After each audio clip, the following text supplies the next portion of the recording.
O programa está oficialmente aberto. Você está no quadro Boteco do Mamá, diretamente aqui do Empório Laura Aguiar, que fica na rua Gabriel Pisa, número 559, no bairro de Santana, na zona norte de São Paulo. E hoje voltamos a tratar deste livro aqui, O Larousse da Cerveja, do grande Ronaldo Morgado. Sim, na obra Larousse da Cerveja, Ronaldo Morgado, seu autor, escreveu que os registros existentes mais antigos são de desenhos rupestres ou símbolos primitivos que representam a fabricação de uma bebida semelhante à cerveja, assim, só semelhante. As coisas são de 3.000, 6.000 anos atrás, então tem uma grande diferença.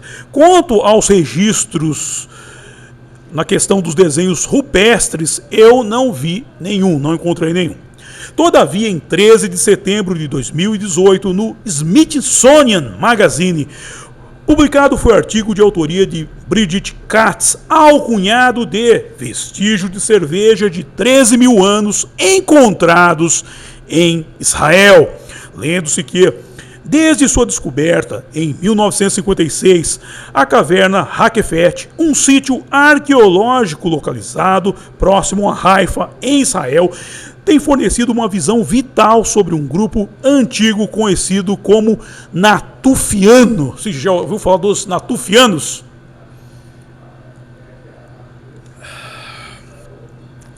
Ora que os restos mortais de 30 indivíduos foram desenterrados ali, junto com ossos de animais, ferramentas e impressões de plantas, indicando que os natufianos enterravam seus mortos em canteiros de flores. Nota, Hakefet é um nome em hebraico que significa arquear, e é o nome da flor do gênero ciclame, oriundo de Israel, que floresce no inverno entre as fendas das rochas. Assim, provavelmente eles enterravam seus mortos, os sepultavam e em cima deles colocavam as mudinhas dessas flores a fim de que elas se alimentassem do corpo e gerassem. Isso é um negócio até meio um cunho poético, até a morte gerando a vida e a beleza. E isso me lembra de algo não tão poético, porque certa vez eu estive lá em Louveira. Nós fomos fazer uma viagem lá para ver as vinícolas e tal, e fomos a uma vinícola que ficava do lado de um morro. E fiquei sabendo, estava escrito a placa lá, fui ler a placa, aquele morro era parte de um grande cemitério. E eu fui perguntar lá pro dono, mas e aí, meu, o churume não desce aí, que chove, a lei da gravidade, né, lei de Newton, não desce, o churume não escorre aí e alimenta essas uvas aqui? O cara ficou olhando assim, o pessoal ficou olhando, perguntando, por acaso esse vinho é um vinho com terroir de cadáver? Aí o cara falou, pô, meu, você tá querendo me atrapalhar, pô? Não, atrapalhar não, quero saber, pô. A turma tá bebendo um vinho meio adocicado, o vinho tá meio docinho, o pessoal não tá sabendo por quê, se o vinho é seco. Em todo caso, eu não bebi aquele vinho, que daquele vinho eu não bebi. Agora, como Amanda Borchel-Dan relata para Times of Israel, cientistas descobriram que os natufianos também produziram cerveja na caverna Hakefet, possivelmente marcando a produção mais antiga conhecida da bebida alcoólica. Todavia, os natufianos eram um povo semi-sedentário, sei lá o que é isso, forrageador que vivia no Levante entre os períodos paleolítico e neolítico, os períodos da pedra lascada e pedra polida, assim, que marcam o surgimento da tecnologia, assim. Acredita-se que os natufianos serviram como um elo vital de transição entre os caçadores-coletores e as primeiras comunidades agrícolas do Oriente Próximo. Na esperança de saber mais sobre esse grupo importante, uma equipe de pesquisadores lideradas por Liu, arqueóloga de Stanford, recentemente encontrou o cardápio dos natufianos. Doravante, os pesquisadores não estavam especificamente procurando vestígios de cerveja. Os Mas foi isso que encontraram ao analisar 3 argamassas de pedra com 13 mil anos. Os vasos continham resíduos de amido e fitólitos, partículas microscópicas de plantas que são usuais na transformação do lúpulo e da cevada em álcool, segundo um comunicado da Universidade de Stanford.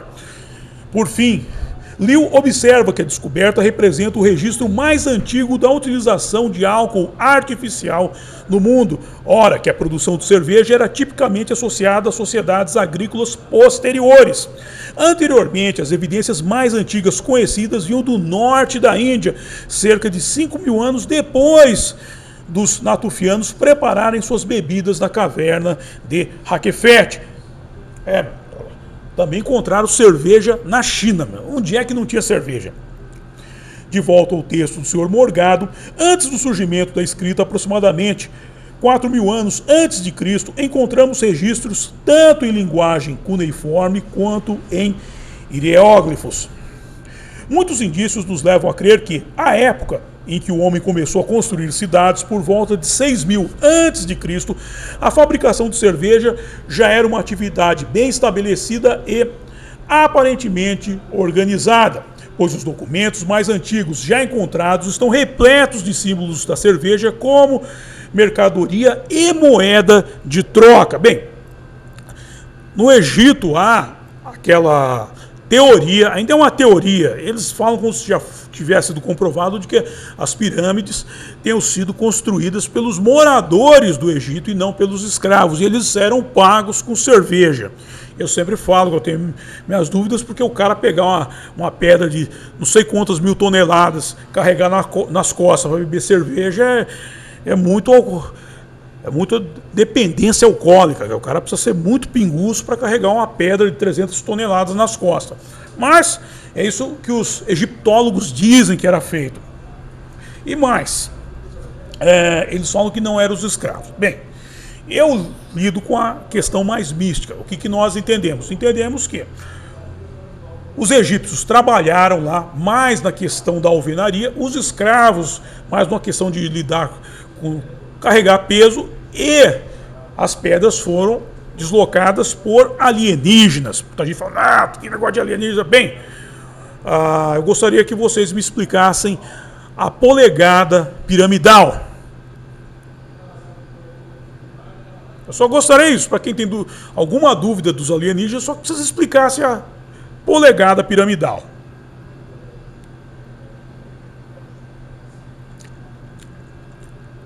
Para quem não sabe, se você dividir a circunferência da Terra, isso para a teoria da Terra-bola, a circunferência da Terra em polegadas, dá exatamente uma polegada, que é chamada polegada piramidal, que era usada na medida de cada pedra com a qual foi construída a pirâmide.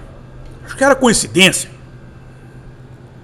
E outro ponto também, esse negócio de como moeda de troca. Porra, que mulher quer deixar o marido receber o salário em cerveja, meu? Você conhece alguma mulher que deixaria o marido receber o seu salário em cerveja? Tem umas que ficariam com o salário para elas, isso eu sei. Sem mais, o antropólogo Alan T. Imes, conhecido mundialmente como Indiana Jones da cerveja, desenvolveu junto com o professor Solomon Katz, da Universidade da Pensilvânia, a teoria de que a cerveja, mais do que o pão, teve um papel fundamental na criação e no estabelecimento da sociedade civilizada. Essa teoria é chamada de Beer Before Bread, cerveja antes do pão. Cerveja antes do pão. Ou seja, se tem quem chama seu trabalho de ganha-pão, tem quem o intitula de ganha-mé. Como eu, sim. Eu intitulo meu trabalho de ganha-mé, embora não receba cerveja. Em 1913, o arqueólogo e linguista tcheco Bedřich Hrozný decifrou algumas tábuas com registros comprovando que na região entre os rios Tigre e Eufrates, hoje o Iraque, os sumérios consumiam uma bebida chamada sicaro, sendo que quase 20 tipos diferentes dela eram produzidos para serem usados como remédio para os olhos e a pele, para pagar o salário de trabalhadores ou servir de oferenda aos deuses. Bem, cerveja servir de oferenda aos deuses até eu entendo. Agora, de salário, como eu falei, Porque mulher quer deixar o marido receber o salário em cerveja. Cadê aqui? Em 18 de junho de 2020, no site Fermentology, publicado foi o artigo de autoria de Tate Paulette, alcunhado de Fermentação na Antiga Mesopotâmia, Cerveja, Pão e mais Cerveja. Lendo-se que, até o momento, a evidência concreta mais antiga da presença da cerveja na Mesopotâmia data de 3.400 a.C. Isso inclui resíduos orgânicos preservados dentro de um vaso de cerâmica no sítio arqueológico de Godin Tepe, no oeste do Irã. E foi também por volta dessa época que surgiu a primeira escrita, uma forma primitiva da escrita cuneiforme conhecida como proto-cuneiforme. Todavia, a cerveja está presente em diversos documentos antigos. Um exemplo são 2 documentos contábeis datados de cerca de 3.000 a.C., sendo que os documentos contêm símbolos representando um jarro de um tipo específico de cerveja, frequentemente o discriminando como de grande ou pequeno porte. E à esquerda de cada um desses símbolos há uma notação numérica indicando a quantidade de jarros. Esses símbolos consistem em uma pequena imagem de um jarro, alguns pontiagudos, outros com base arredondada, com vários tipos de marcas identificadoras em seu interior. Ora que, a partir desse ponto, a cerveja se torna uma constante nos registros cuneiformes. Ou seja, eles só falavam de cerveja. O que essa pessoa fazia mais, além de beber, meu? Você pode ver, meu. Os registros dele é só de cerveja. Não tem mais nada. Ademais, ela aparece em registros administrativos, listas lexicais, poemas, cartas, inscrições reais, códigos de leis, textos médicos e por aí vai. E de que tipo de cerveja estamos falando? Atenção, como era conhecida essa bebida, que era chamada de Cas em sumério e de Sicaro em arcádio, sim, em sumério é Cas e em arcádio é Sicaro. Arcádio, se não me engano, é um dialeto sumério também. Em termos mais básicos, trata-se de uma bebida fermentada à base de cevada. Durante grande parte do período em questão, os 2 tipos de ingredientes principais eram a cevada maltada e um tipo especial de pão ou bolo de cevada chamado bapircins. Pegavam esse bolo, eles o destruíam na mão e deixavam fermentando. Tudo gera fermentação. Tem um conhecido meu que ele puxou cana no Carandiru lá, e ele falou lá no Carandiru, por exemplo, eles faziam uma bebida, uma pinga deles chamada Maria Louca. Maria Louca, eles pegavam o que dava para fermentar, fermentavam e mandavam goela abaixo, mano. É claro que mandavam com metanol e tudo também. Eu tô com os caras lá, eram tudo doido. Até dizem que quando teve a rebelião do Carandiru, a polícia matou os caras e ficou com a cerveja. É lenda, não sei se é verdade. Cerveja não, com a pinga dos caras lá, essa coisa aí. Muitas cervejas também incluíam trigo Emmer, xarope de tâmaras e outros aromatizantes. Muitas cervejas também incluíam trigo Emmer, xarope de tâmaras e outros aromatizantes. Mas não há evidência do uso de lúpulo, se o lúpulo é mais recente. Por isso que fala que há uma grande diferença entre essa cerveja do passado e a contemporânea. E mais, embora as cervejas fossem às vezes filtradas ou coadas, a maioria provavelmente continha uma quantidade significativa de matéria sólida. Suponho que fosse só um resíduo.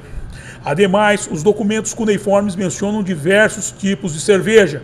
Por exemplo, nos textos mais antigos, 9 tipos diferentes são mencionados. Durante o início do período dinástico, por volta de 2500 a.C., pelo menos 5 tipos eram reconhecidos. A dourada, a loira, escura, a morena, escura doce, a neguinha, vermelha, a ruiva e coada, que perdeu o cabaço.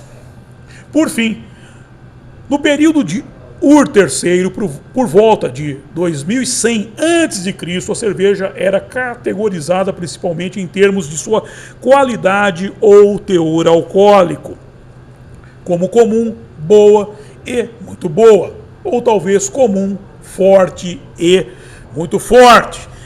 Então, esse é o caso, gente. A cerveja é velha pra cacete e... Pô, meu, vamos beber. Vamos beber. E quero agradecer a todos vocês que me acompanharam e até a próxima. Bye!